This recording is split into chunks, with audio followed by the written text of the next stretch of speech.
But if I was going to sum up my whole idea of how I feel and what I'm thinking about the interview, I'd say, hey, this is Dave Wills, the crying wrestling fan from tosh.0 and YouTube and even on NWA Power. And let me tell you right now, Root TV is still real to me, damn it. Wouldn't be too scared to say that we don't want to live inside a hellhole. Waste our energy on all these. In 3, 2, go. Welcome, everyone, to Root TV 2020. Join Big Josh and Root TV as we welcome Mr. Dave Wills. And now, here, host, it's still real to him. Gosh darn it, it's Root TV. Thank you, Big Joe. That was pretty good. I think you did a good job. Now I think there might be I might have to start paying you soon. Not yet, but eventually I'll throw you a couple bucks, Big Josh. Thank you, Dave Wills. Thank you for being on the show, my man. How you doing, brother? How you hanging in there? Doing wonderful, man. Hanging in well under the circumstances, of course. It's not the most optimum condition, but hey, what can you do? No, yeah, you have to keep pushing forward. There's nothing we can do other than staying safe. And what's the situation out where you are with this whole quarantine issue? And Atlanta, Georgia, we got some people paying attention. We got some people acting a fool and buying everything off of every shelf and being sad and stuff like that. I mean, it's just the way it is, like you can't get no toilet paper at Publix or Waffle or what do you call or Kroger or whatever. But I mean, half the fast food restaurants and the other restaurants are vacant. They're listening to some things and hoarding the rest. It's nuts. It's one of those things.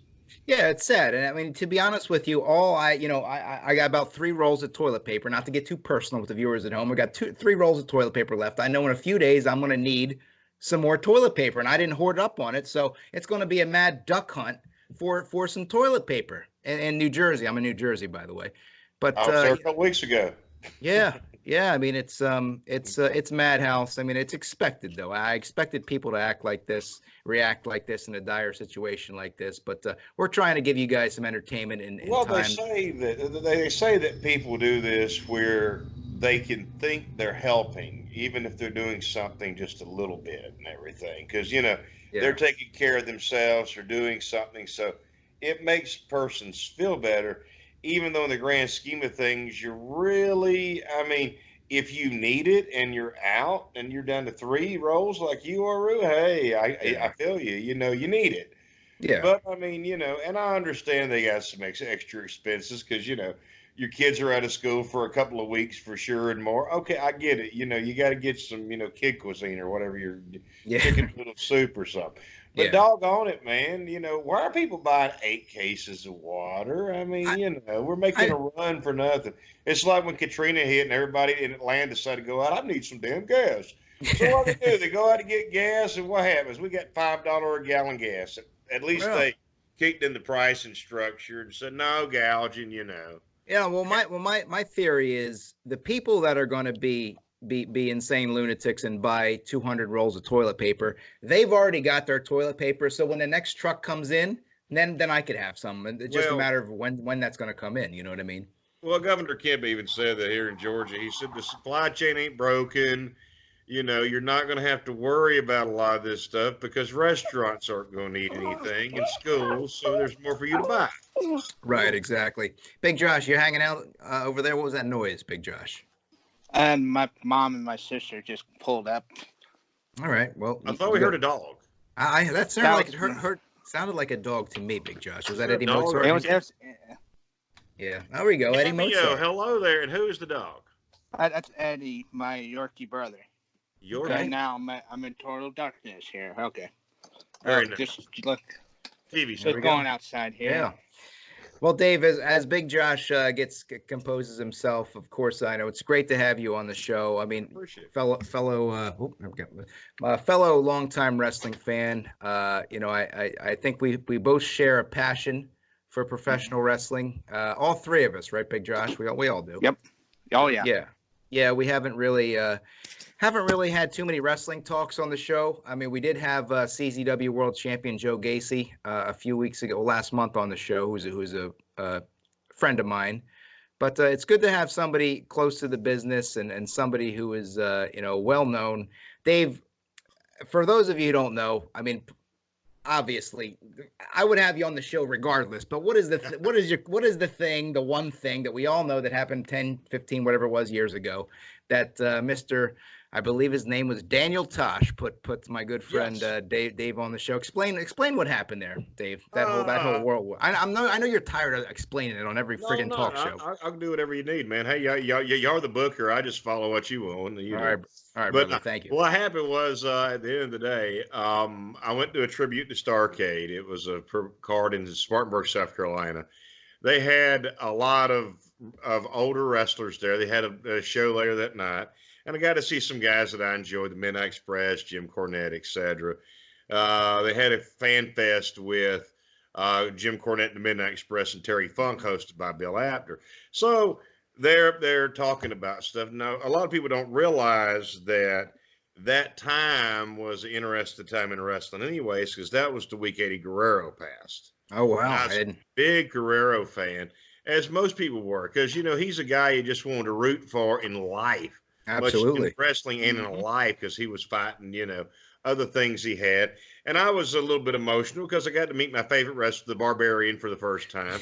Sure. I got to see Jerry Lawler, who I love watching to fight Bill Dundee. I got to see Tom Pritchard.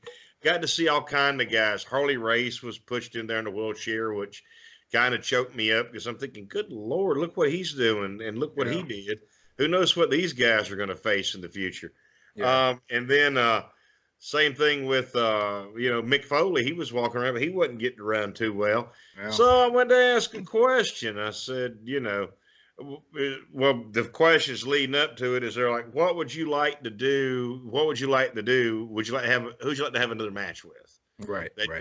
And Funk said, I'd like to have one more match with Guerrero. And he said, wrestling has problems. Wrestling needs to clean itself up. Yeah. And even if we got to withhold love from those who we trained to get them, where that we police ourselves, which Funk, of course, is very forward thinking. He seems to always be ahead of the curve. Terry Funk is incredible. Mm-hmm. And he said, if you trace the deaths at any crack house in any size city, he said, I'm sure Spartanburg's got a crack house. Trace the deaths back 5 years.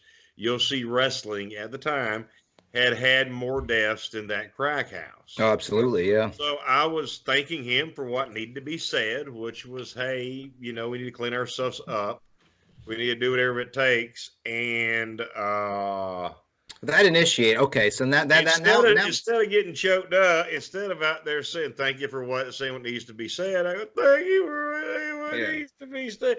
And then I don't know where it came from. Whether it was I was, back in my 7th grade years buying wrestling books at the Time Saver gas station in Ackworth, Georgia. All of a sudden, I just blurted out, "It's still real to me, damn it!" And it goes viral.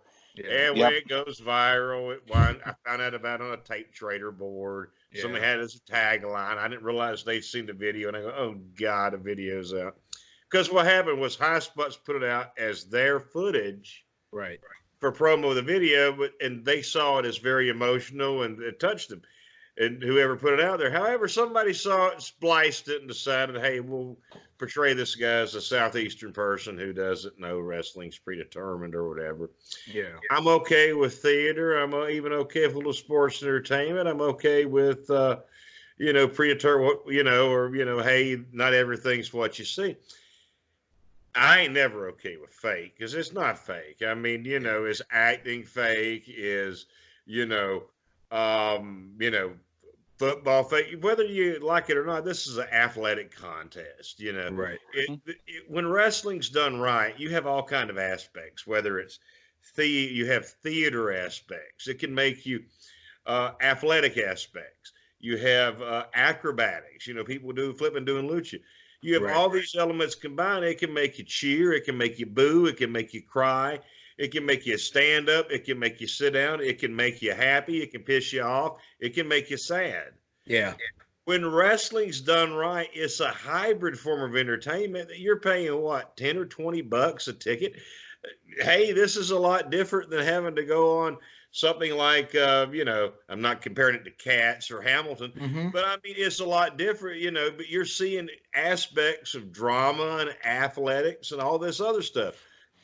When it's done right, there ain't a whole lot better. When it's done wrong, guy, there ain't a whole lot worse. And y'all No, know it.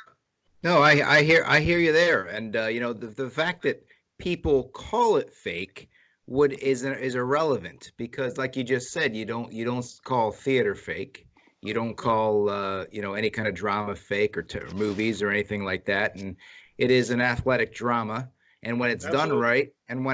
right, it serves that master, which is to be entertain the fans, and anybody who calls it fake doesn't really understand the point or doesn't get it. And I mean, there are certain people who call the in-ring action fake.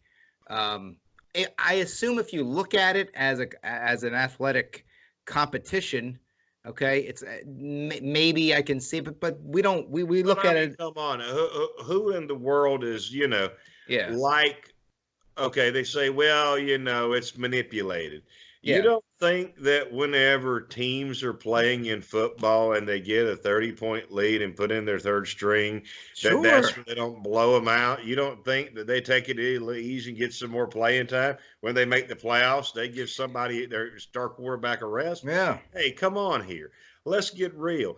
How about Hey, yeah? in boxing, it happens too. The guy's told to take a dive in the 8th round sometimes. The guy's not Hmm. smart enough that he's being put over. It's just one of those things where Yeah. when it's done well, no one's questioning it. When it's done bad, people are, but now everybody's a critic You and a know, snarky troll. I yeah, mean, hell, Dave, I really, I'm growing up. As I was growing up, it was always a dirty word. Wrestling was always a dirty word. People would make fun of you for being a sure. fan.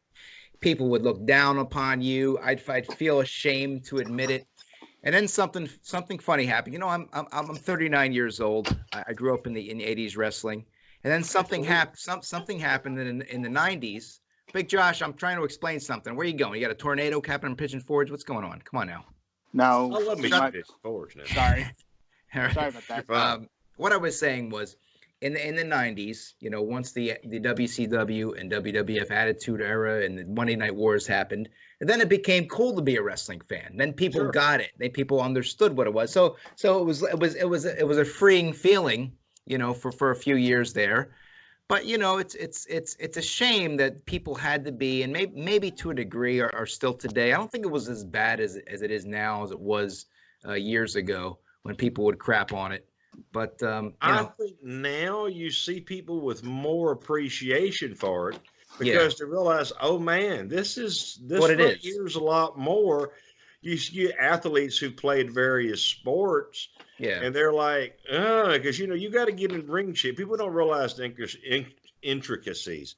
right. I'd been around a wrestling training school. I did some things. I never have really, been professionally trained. I have had a match and everything. Yeah. It was god awful, but it Right. gives you some new appreciation. And to even hit the ropes and go in there, you got to be in ring shape where where your back and your ribs and muscles can take. Because you're going to a steel Absolutely. table. That's not just ropes, and you got to be safe. And a lot of times, you're taking bumps on your back there. It's a car crash. Imagine a car accident or a ladder fall from 4 to 6 feet up on your back. Oh, That absolutely. right there is challenging. And at Yeah. the end of the day, Mhm. I definitely wouldn't call it fake, but I will say that there's more appreciation. People understand that. Of course, everybody's a damn critic. They want to, Yeah. complain. Well, that was great, but I just want to bitch about all these other spots, and I didn't like that. Yeah. It No. was a 3-star match and should have had more bumps. I've God, yeah. enjoy it for what it is. Yeah. I've Find always something been. you like and quit bitching about stuff you don't.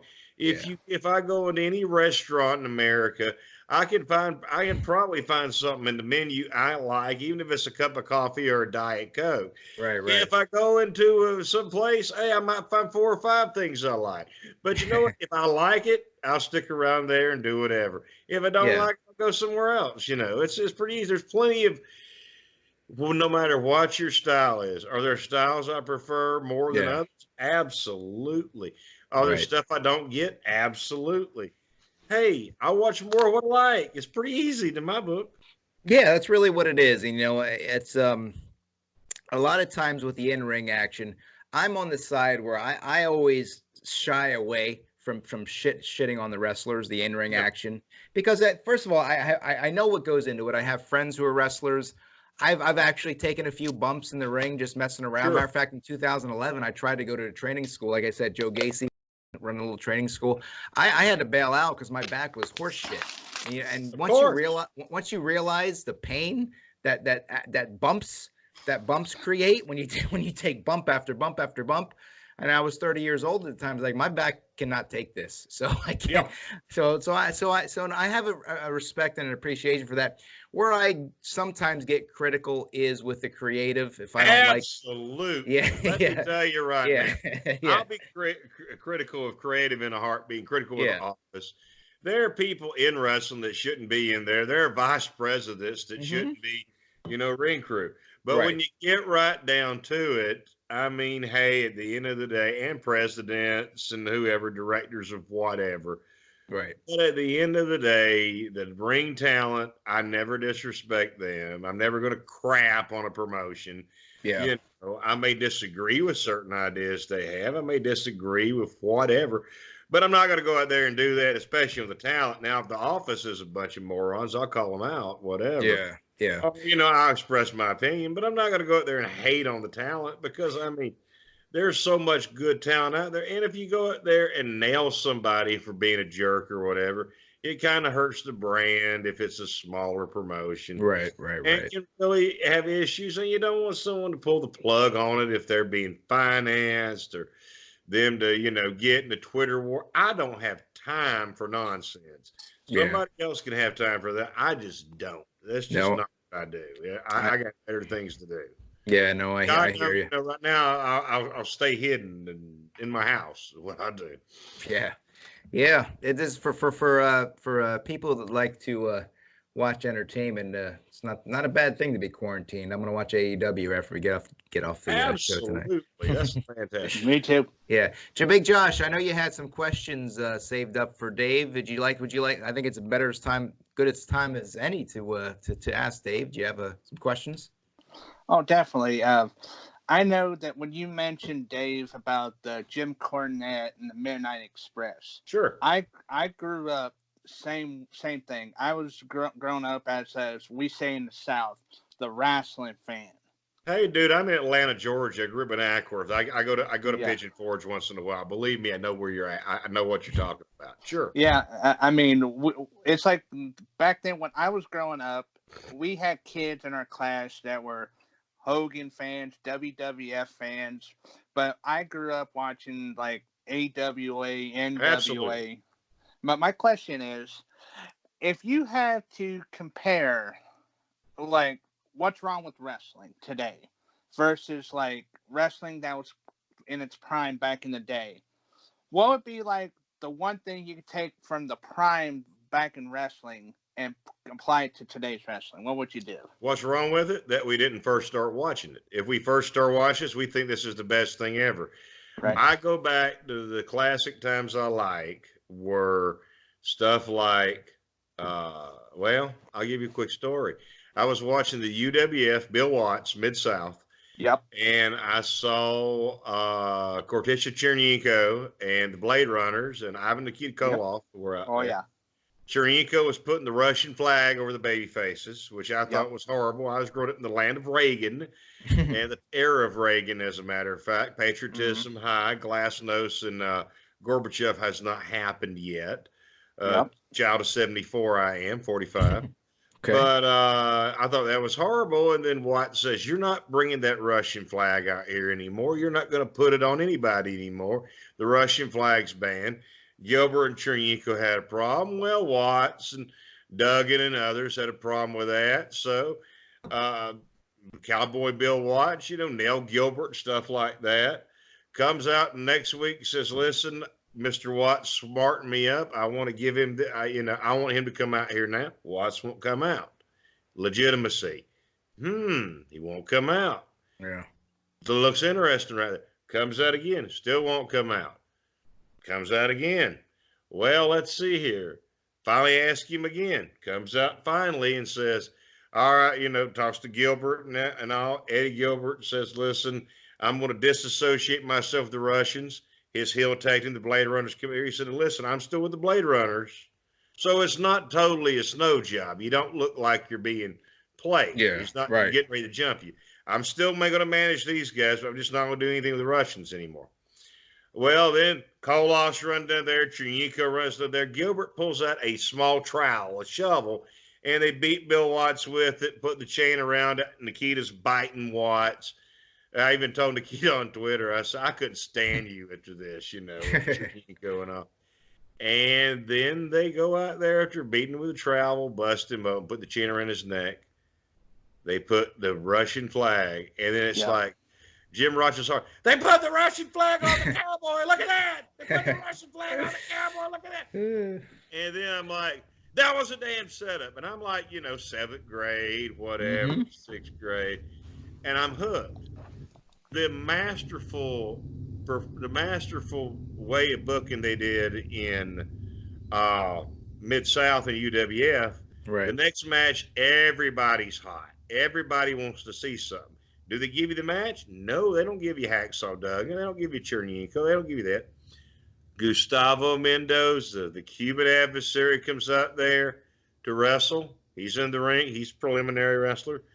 And Dr. Death comes out to Born in the USA, Oklahoma Stampede in about 45 seconds.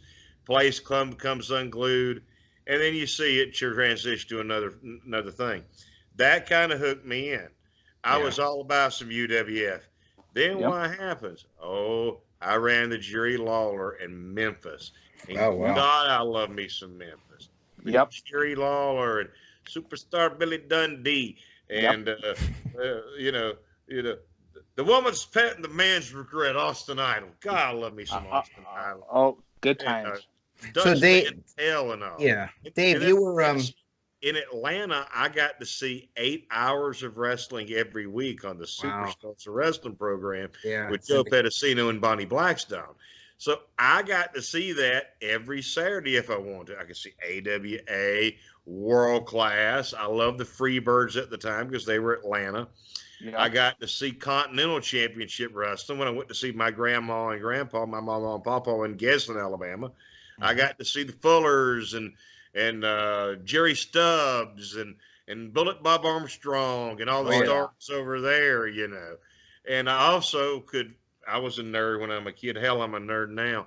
I switched to antennas on the TV and picked up Channel 12 out of Chattanooga, and I got to see either Continental early or I got to see USA Wrestle with Ron Fuller or World Class or the AWA, and I just enjoyed the heck out of it. And when I went to North Cobb, Altria Middle School, I went there and they had a wrestler come speak to us. Yes, it was Ranger Ross who competed in Deep South and SCW and a bunch of others.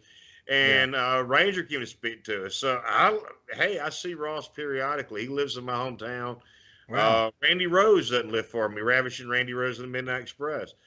Great people. It's just so wonderful to meet guys who you grew up watching that are, friendly with you or, your friend. I just got back from Jersey with my buddy, Mr. Hughes. Curtis Hughes is a good friend of mine. And I get in his case a lot and we have fun. I still think we should do a reality show. Forget Driving Miss Daisy. How about Driving Mr. Hughes? Yeah. But, Nice. I tell him, I say, you were a jerk back in 92. I wanted an autograph. And the Motor City Madman said, come on, Cat, you wouldn't give me an autograph. You're a jerk. And he's like, hey, man, I don't remember that. I'm like, it happened, Curtis. Anyway. Now, Dave, you were in Jersey just to visit, or was there a convention in Jersey? The big event in New York. Absolutely. Okay. Yeah, you just got that in. Just got that in before everything was canceled. What? You just got that one in before everything got canceled. Everything was canceled, and Hughes had a booking for Eric Sims, ESS Promotions, a promoter I like. He was real cool to me. I love Eric. and he was up there with Hughes and the Killer Bees. Right. Hey, I love me some B. Brian Blair, some Jeff and Jim Brunson. It was cool to hang out with them. So here I am, me, Hughes, and a guy named the AT Alien, and another guy named Keem. We're up there hanging out with them. And it's great. And I got to go to the Fan Fest and see, you know, Memphis fan I am. I got to see Stretcher Jack Barry Horowitz.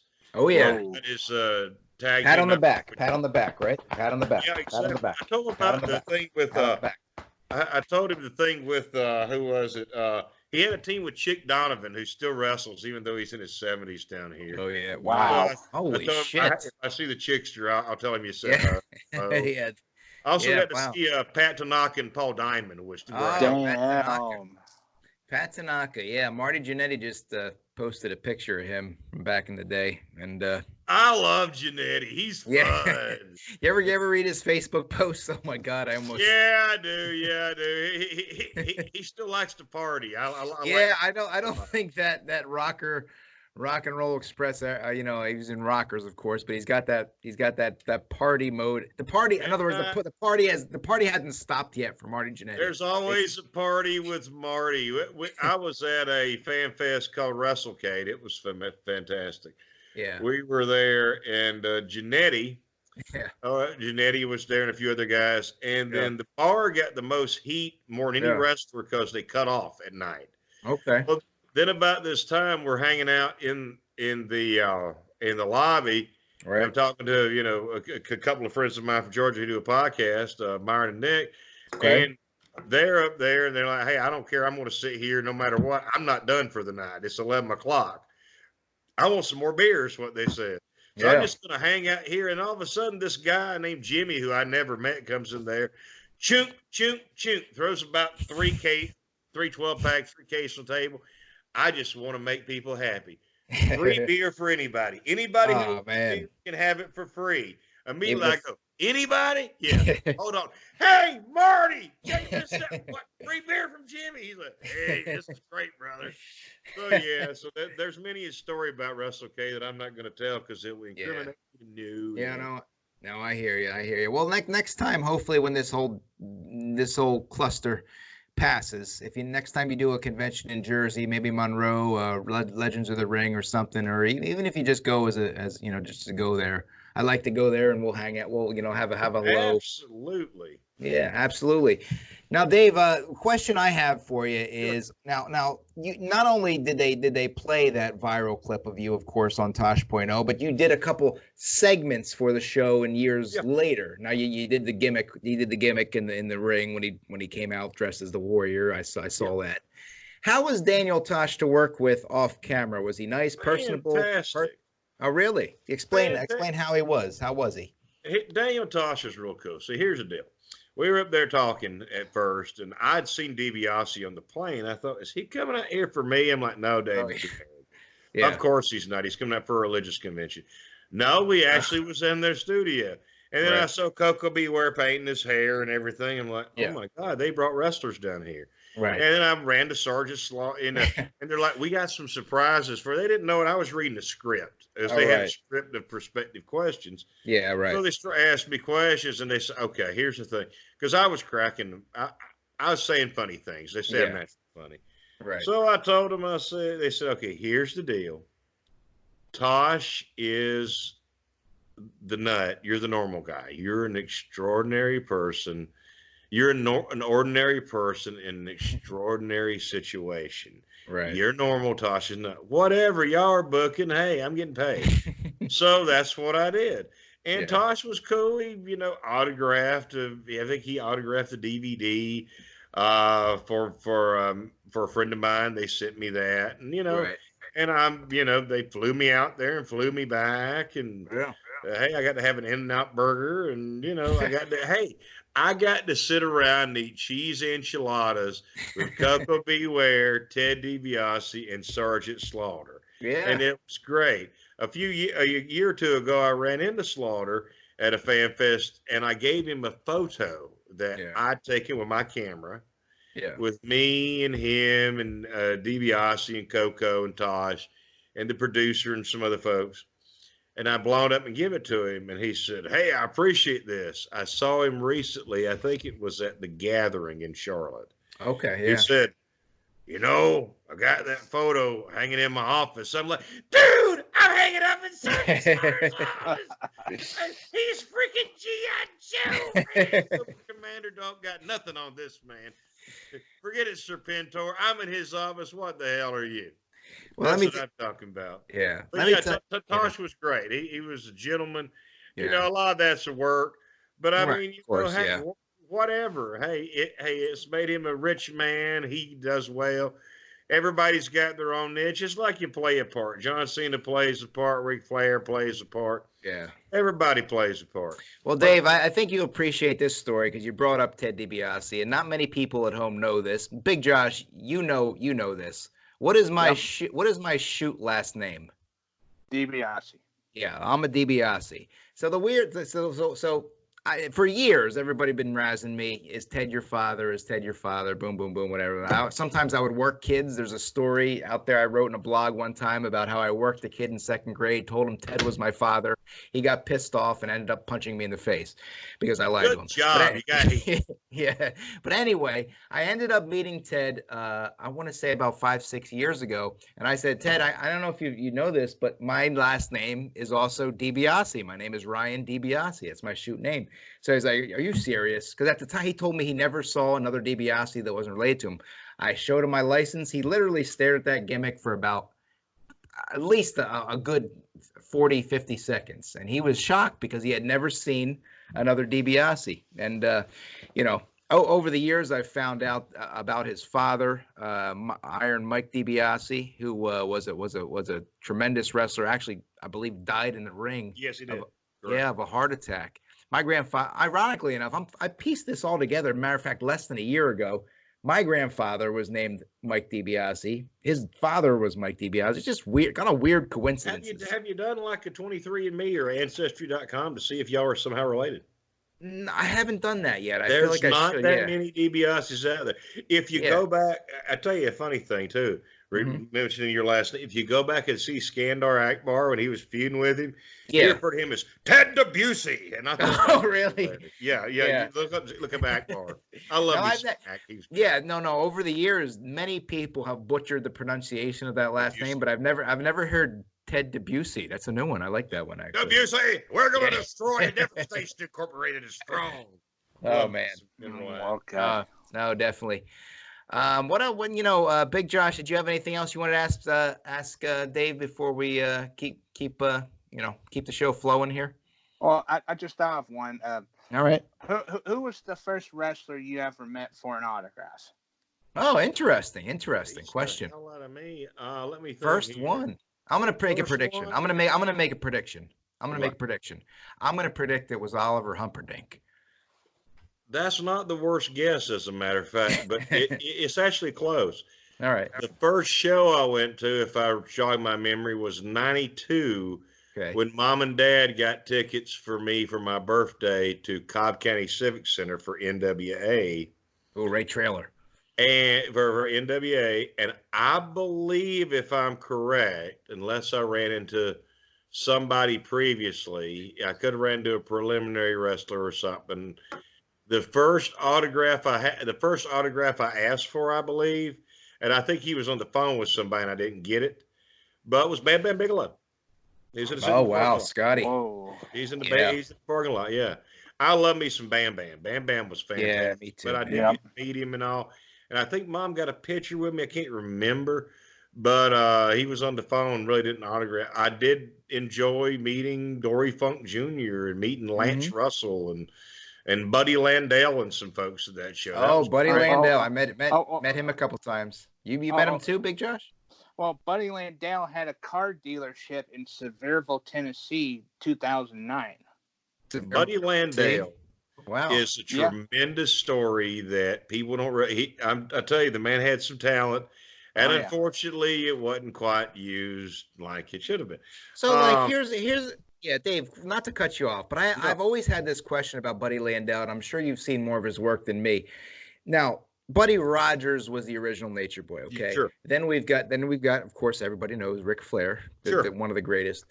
Did Buddy Landel lift the Nature Boy again? I mean, I might be answering my own question from Ric Flair, and did that inhibit him from really getting to that next level? Because at the No, time, Buddy Rick was still running strong. no, but Buddy was scheduled for a feud with Rick, as a matter of fact. He Oh was wow, scheduled I didn't for know a that. feud, and he didn't go to TV. Now you can guess why he didn't go to TV. He had Yeah. some Rick he had didn't some like it. extracurricular out of the ring activities. Oh, But okay. and that's what held him back. He, I mean, let's face it, it's not a secret. People know his nickname for a while was No Show Budrow. And I Yeah. love me some Buddy Landell. I actually was privileged and blessed before he died. Hughes had called me and told me, "Hey man, let's do a double shot." I'm like, "I don't want to go anywhere on Labor Day, Curtis." "Hey man, let's go up here." I said, "What you doing?" "I'm working for Corey." Corey. Who? Macklin? Macklin. Memphis? Yeah, we Yeah. got Memphis and Tupelo. And we're doing both shows? Yeah. And I'm your manager? Well, yeah, sure. Why not? Yeah. Okay, we can go. Yeah, asking for money took me a year to get it. Yeah. God bless him.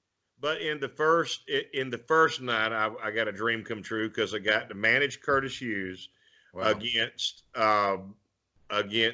Jimmy Hart and Bobby Yeah. Eaton's corner, the First Family. Oh So wow. my first thought is, one of these things is not like the other. Tell me which one does it belong? Yeah. The next day in Tupelo, they reworked the card, Okay. and working as a face that night, Hughes was heel, and his opponent that night was Nature Boy Buddy Landell. Wow. And Buddy was hilarious. He was running around the locker room one time and go, "Anybody got any snuff? I need to get some dip. Anybody got any snuff? I need some dip." Well, Yeah. at the time, Curtis was, he had some Copenhagen on him. And he "Anybody got any snuff? Anybody got any dip? Anybody, And then Curtis goes, "Got some Copenhagen here." Buddy goes, "Nah, I can't dip that. I see Jesus when I dip that." I'm like, this is one of the funniest son of a Yeah. guns I've ever seen. Oh, he And was. they had to be in the locker room to have Dutch and Buddy and Curtis and all these. I mean, it was better in half the comedy shows you see at the club. He But is. yeah, I was blessed to work with Buddy Landell. That Yeah. was a long way of going around the corner, but we finally got back to the start. He was Yeah. a funny man. R.I.P. Buddy Landell. He a few years ago. What the hell am I talking about? Probably 25 years ago, 20 years ago. He worked the NWA New Jersey show Sure. at Sacred Heart, New Jersey for Dennis Carluzzo. When he's dead too, Dennis Yeah. Carluzzo, and I got the privilege, since the athletic director of the school was my cousin. And he let me kind of help out the workers backstage if they need anything, drinks or water or what have you. And I got to kind of experience a little bit of Buddy Landell's personality. And man, what an Share. I love Yeah. Buddy Landell stories. Come what on, an, come what an on, Ruth. entertaining human. I mean, he was like, the school itself is shut down, but at the time it was kind of it was a Catholic school, but it wasn't the nicest little joint. So if you're pulling up as a worker, you see that and you're like, "Oh no, we're not going to draw anything tonight." Well, I vividly remember Buddy saying, remember Buddy saying, leaning over and saying, "When I pulled up to this joint tonight, I said, 'Boys, we ain't eating tonight.'" But That's the Nature Boy. yeah, but we ended up, they ended up drawing a huge crowd, because this was 98 when the boom was happening. So even NWA New Jersey was drawing like 1,500 people A doink load of money, exactly. Oh yeah, so he was very happy. He was in a good mood that night. He was getting paid a good deal, and he was a very entertaining, and from my experience, very nice man too. I don't think if he hadn't had some of the things he had and some issues with reliability and self-entertainment, self-medication. Who the heck knows who done that? Feud with Flair would have been incredible in NWA. It was about to go in there. If you want to see some great work that he did, I invite you to watch a little Smoky Mountain from his run going against Shawn Michaels. Oh, He's like, hey, I've been sober and I'm in great shape, and I'm going to win this may be my last shot and all.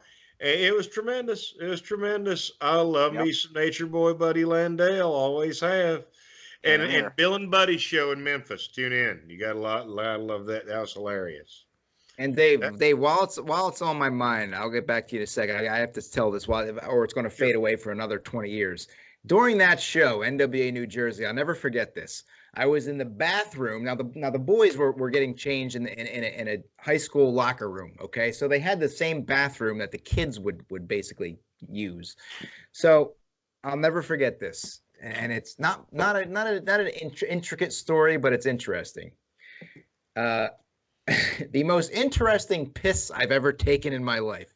I was in the bathroom in a urinal, taking a bathroom, taking a number one, and in walks someone that's very, very well known in the wrestling community.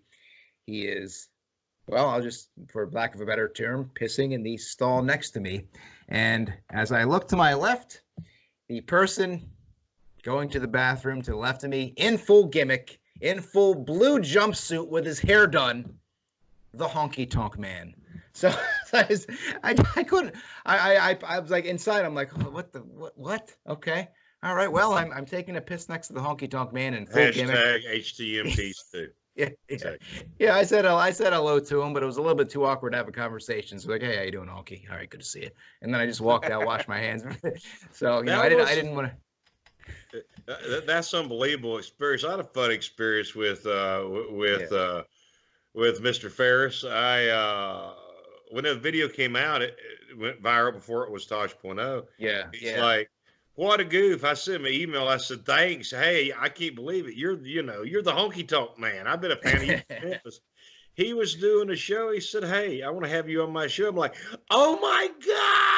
Oh, wow. The Honky Tonk Man. This is freaking great.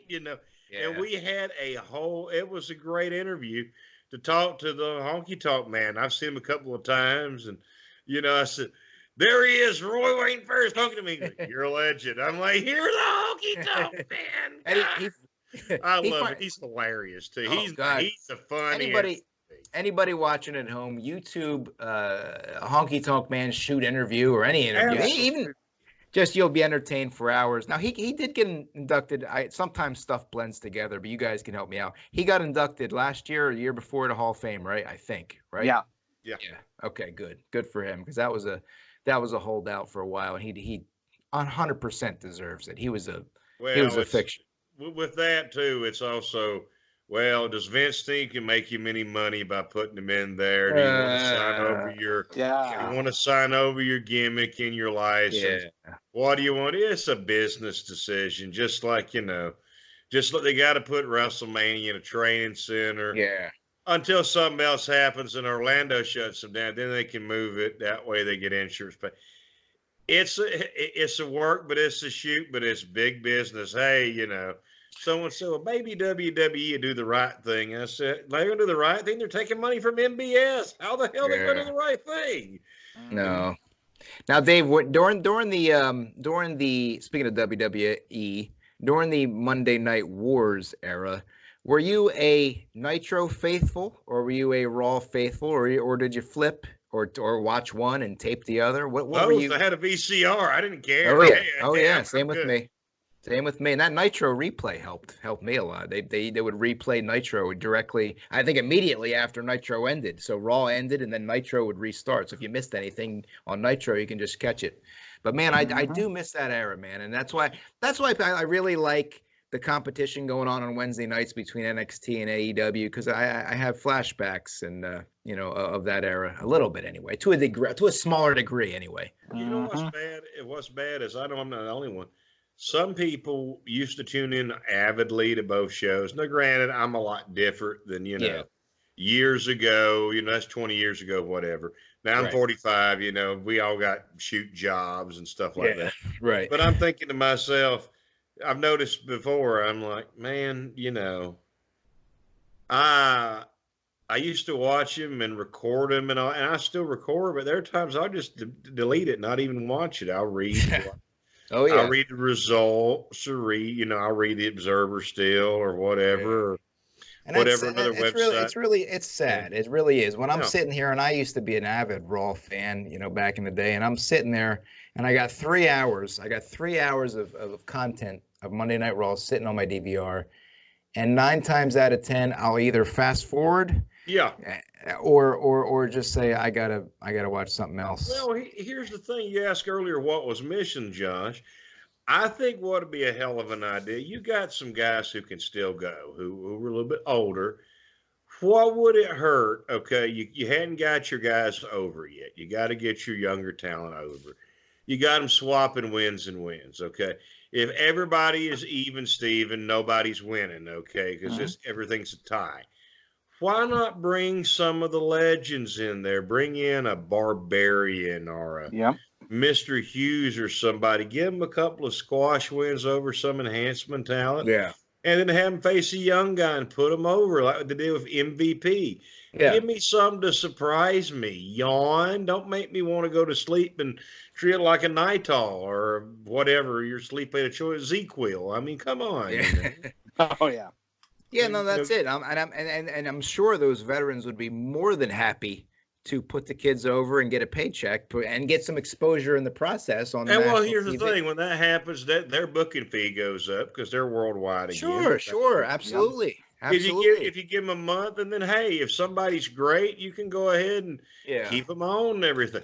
Hey, look at what the buzz is. People want to see what they don't know. They want to be surprised. What's the big thing right now? Join Dark Order. Who is the exalted one? Hey, who is the exalted one? No comment, by the way, just because the Bible try to finger me. But at the end of the day, people want to find out. We all have an idea who it is. Yeah, for sure. But you don't know. That's why I love Memphis wrestling. I never know who the hell'd show up. Oh my God, that's Manny Fernandez walking out. Yeah. Bobby Jagger showed up. Bobby Jagger showed up today. Or as Hugo Zavinovich in we used to say, Booby Joogers. Booby Joogers. Yes. Oh yeah. Kansas Jayhawks. Bobby Jaggers and Dutch Mantel. Oh yeah. Well, that sums up my opinion too. I mean, what is missing from wrestling, or what needs to be kind of pushed in wrestling, is that sense of unpredictability, and that's really what it is. And I hope we get a little bit of that tonight, because we're supposed to find out who the leader of the Dark Order is. I'm predicting Matt Hardy or Raven or somebody, so we'll find out.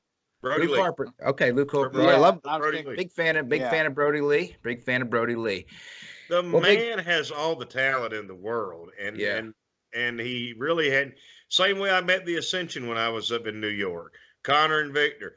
Number one, they had an almost impossible task because everybody's seen the Road Warriors. They were over like Rover and FCW. They go up there, they don't give them good bookings, they do whatever, and it's hard to be a copy to a copy. Yeah. And now that they're out there and getting bookings and doing stuff, I think these guys are going to surprise some people.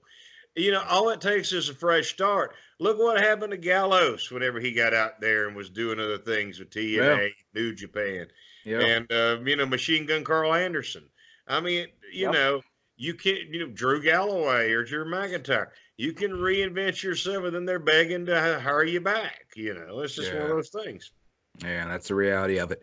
Well, Big Josh, it's been a pleasure and an honor having our guest Dave on the show tonight. We got about 5 more minutes till AEW comes on, so I don't want to hold you guys up. I know I want to check it out too. But before we go, I mean, every damn podcast, it's becoming tradition that Dave has to do this. But before Dave does it,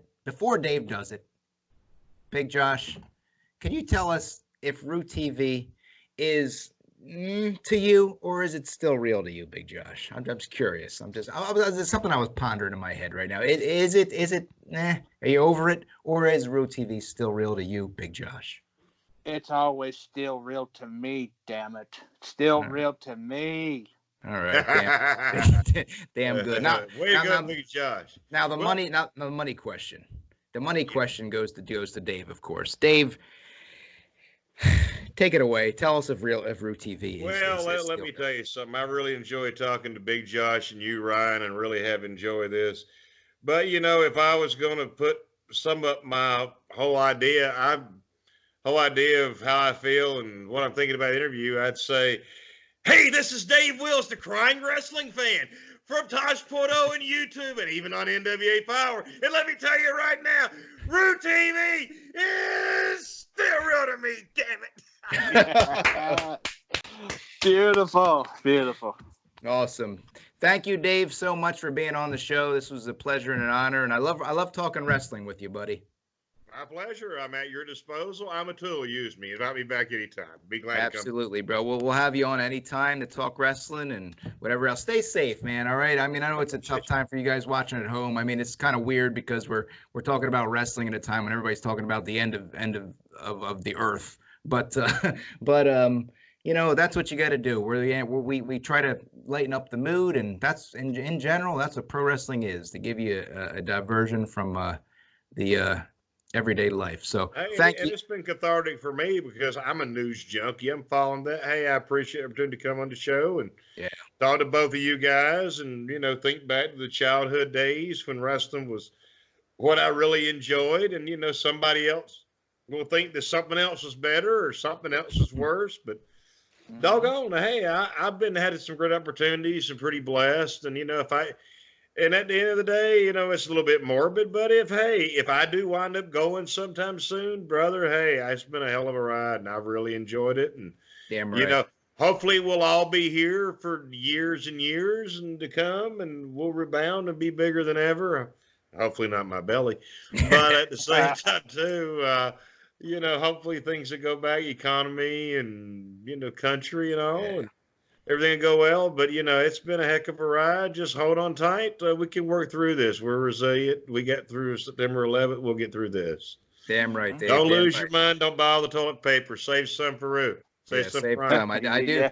I need to wipe my ass too, guys. I need to wipe my ass. Absolutely. All right, thank you, Dave. Big Josh, take us out, my brother. All right. Catch y'all on the wrestling moonsault flip side, everybody.